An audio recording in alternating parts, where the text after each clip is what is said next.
is just introduce yourself and how long you've known me. Okay. Let's see here. Scooch this way. Might have to sit up on the bed here. Whatever you want. Alright, so yeah, introduce yourself and say how long you've known me, and then start timing, and when the 8 minutes is up, it's up.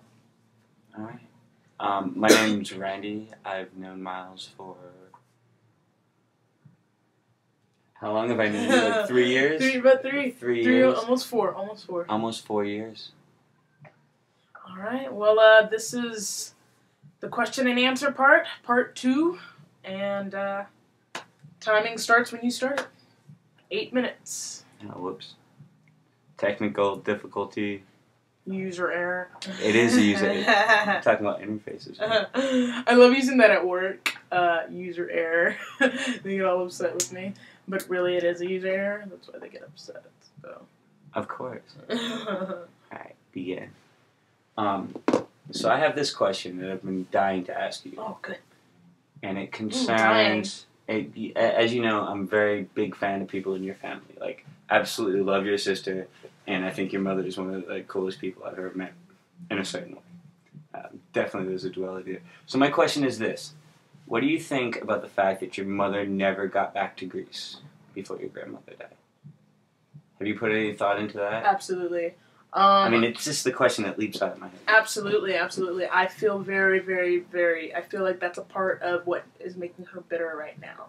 I think that kills her. I think that, she feels trapped here, and I do think about that. I think it's sad that I haven't gone back. I think it's really sad that she hasn't gone back, and it makes me sad. I wish that I could pay for her to go, because if I could, I would. I would, if I had the money to just give to her to go, I would give it to her to go. I think it's important to her, and I honestly think I wish that she would maybe live there, and maybe move back there. Because I don't think this is where she belongs. I don't think she's happy at all where she's at least. What do you think keeps her here, though? Me and my sister, I mean, come on, she drives 2 hours all the time to come to Austin to work. She freaks out anytime we want to move or move away from each other, and even when we're moving to different houses in the same town. It's us. I know it is. It's always been. And she's also tied with the divorce and the house, and she can't let go of that house yet. But she's never been able to let go of that. She can't. She likes a certain standard and is afraid to change things, or to be at a point that she considers low. Which is, like me, living in an apartment. Not living in a house. Yeah, which is ridiculous. Absolutely ridiculous. So switch to a much happier note. We can, whatever. No. Tell me about your sister. I have a question. What do you think about your sister? I have always dug my sister. She was we hung out all the time. We used to play all the time like crazy, and we were just close friends. I mean, for Christmas, dude, the night before, we'd make out a little map of the house, and we'd try to catch Santa Claus, and we'd, do all that. We were best friends until it was uncool to be friends with your siblings, and, and she got into a certain grade, and then her friends would pick on me and actually beat me up one day, and then something changed. She, after, that happened, and then there was the first night I realized the violence in my home, and she changed since then. We've never been close since then. There was a period where we lived in the house her senior year, didn't even talk. But I always admired her. I always thought she was cool. When she was in high school, I would go in her closet and I'd steal some of her shirts and wear them to school, and wear her shit to school. I've done that too. Yeah, she's got cool shirts. Yeah, man. I know. There is no doubt. I didn't even care if it was too long for me, and then I'd change to come home, I think she has a lot of potential and is scared, but I admire her. I think she is What's she scared of? Probably being hurt and alone and trusting people, but I don't know because she doesn't talk. But I love her and admire her, and when we got to perform together and stuff like that, I love our performance level. I love the passion that we have. I love the sensitivity that we have and the way we see things. I feel like we're a unit of some kind, and I love her to death for giving me a chance. You too, when I first moved here, for letting a person with such issues come in and just trusted that I would do the right thing and not fuck up, you know. So Yeah. that takes a lot of... I don't even think about it like that. I just automatically do.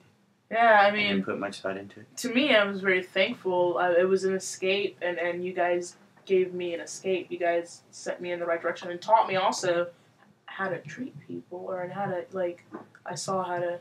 I wish Spencer would have learned the same lesson. Yeah, well, he was always running, you know. Yeah. I don't know what he's running from, but... I really don't. I was there the whole time. It's the damn Mormons. The Mormons killed my brother. They killed something inside of him. Anyway, tell me about marijuana. Oh, God. I love marijuana. I was born to smoke marijuana, I tell you what. I mean, people thought I was smoking marijuana when I wasn't. It was ridiculous. Like, and the first time I ever started smoking pot, some you know, dealer just gave me a whole bunch of blunts and was like, I think you'll know what to do with that. I'll come around to you next time. And automatically, and no matter where I go, bud just comes to me. It just flows to me. And I think it should be legal, you know? And I think I also use it as self-medication. I think I medicate and I deal with a lot of my problems, sometimes by smoking, and other times it's recreational because I simply like the way my mind feels. I'm conscious of the effect that a drug has on your brain, and I think drugs can allow you to see things in different ways and tap into different parts in your brain, and then sometimes after, even if you don't use that drug, you're aware of how that happened, and you can tap into what it was like being stoned or how you felt when you were stoned, because we think differently when you change your brain, you know. So, but I love marijuana. Always have. Always. I've been, you know, smoking since forever, and that, you know, stopped when I needed to for certain situations, like probation. But, you know, that's the thing. You can do that with marijuana. Yeah. You can totally just. I'll be back you later. can. Don't worry. I like it. So, good. Tell me. You obviously like music a lot. Mm. You've been making some It's music. my So life. tell me. Give me your three. Not just your three favorite bands, but your three stylistic, like, heroes, like people that you want to show through or pass their spirit on. Oh, okay. Through your music. Right. I definitely, there are times that I play things that are so amazingly beautiful, and I don't know how to play them, and I believe that artists are channeling through me. Yeah. On one of those CDs, the song called The Green Man, the whole time I was singing that song, I was channeling Jim Morrison.